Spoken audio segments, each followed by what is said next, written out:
Australia manager Bert van Marwijk says the referee made a mistake when VAR awarded France a penalty during their 2-1 victory over the Socceroos, and has called for more honesty from the officials.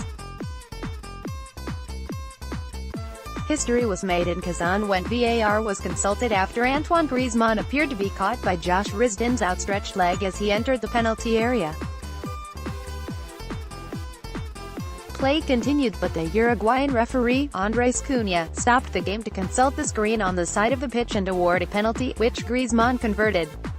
"He's a human being and everybody makes mistakes," said Van Marwijk, who has been outspoken against the use of video assistant referees. Claimed crosses and free kicks and was there when called upon, particularly in the first half. Disappointing display from the young French fullback who will have hope to impress today. Composed and calm, but little to deal with for the most part. Barcelona's centre-half dealt with the minimal danger well until his moment of madness awarded Australia a penalty with a ridiculous handball. Like his fellow fullback, disappointed slightly, particularly in an attacking sense. Also, went down clutching his face 3 times, which was far too often. Almost scored an own goal in the first half and softly claimed an elbow. Disappointing display and play acting. Didn't have too much to do in the middle but went about his job in his normal standard. Perhaps a bit too deep at times. Replicating his Manchester United form for most of the day with a few bright sparks and plenty of misplaced passes, but in the end linked with zero to create the all-important winner. Tested Ryan on a couple of occasions and looked the most likely to cause trouble throughout. Quiet by his own standards, but won the penalty, slightly controversially, and dispatched it magnificently. Showed his pace with a couple of decent bursts but lost composure in key areas.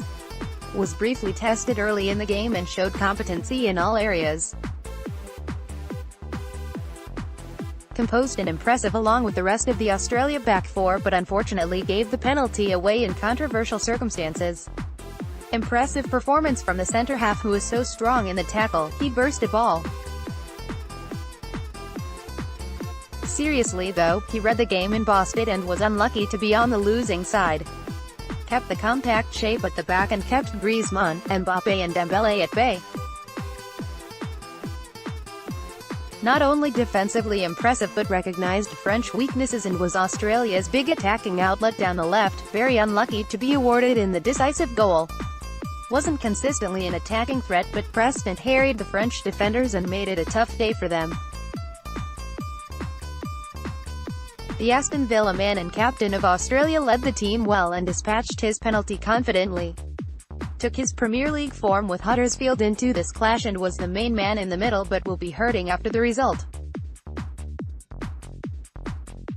Did his all but couldn't quite make something happen for the Australians. One of Celtic's best players impressed again here, helping his midfielders stifle France attacks. Didn't get many opportunities but like the rest of the team, worked really hard and made it hard for France. Mile Jedinak drew the scores level from the spot after Australia were awarded a straightforward penalty when Samuel Umtiti blocked a cross with his arm, then Paul Pogba's 80th minute deflected shot found the back of the net, but the first penalty awarded using a VAR in a World Cup had Van Marwijk ruining his side's misfortune as he questioned the referee's honesty. World Cup history made with first penalty awarded by VAR. I hope that maybe one time there will be a referee who is very honest. When you are in that moment, on your own, go to that video screen. I saw him standing there. The body language was that he didn't know, from my position. And then you have to take a decision. France or Australia? It's very difficult, but when it's also difficult to decide, when a referee, for 50,000 people on his back, must decide when he is doubting. Griezmann, who announced he was committing his future to Atletico Madrid just 2 days before Les Blues' first game, was on the favorable side of the VAR decision and says the new technology is a good thing for the World Cup. Referee Andres Cunha gave the first ever VAR awarded penalty. AP, I think it's a penalty because he trips my left foot and then when I get up, I feel some pain. There was no diving, said the French goalscorer. It's good that there is VAR in this situation. Technology favors France as VAR history is made at World Cup like his star forward. France manager Didier Deschamps was quick to jump to the defense of VAR.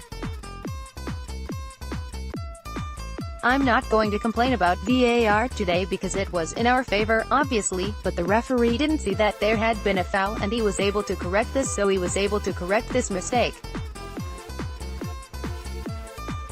Maybe it's not clear. The VAR can interpret goals, the referee makes the final decision, it's really up to him, added the former France captain. When we ran the technology in closed session, we saw that it was not in our favor. It can be useful in some situations. Follow The Independent Sport on Instagram here, for all of the best images, videos and stories from around the sporting world.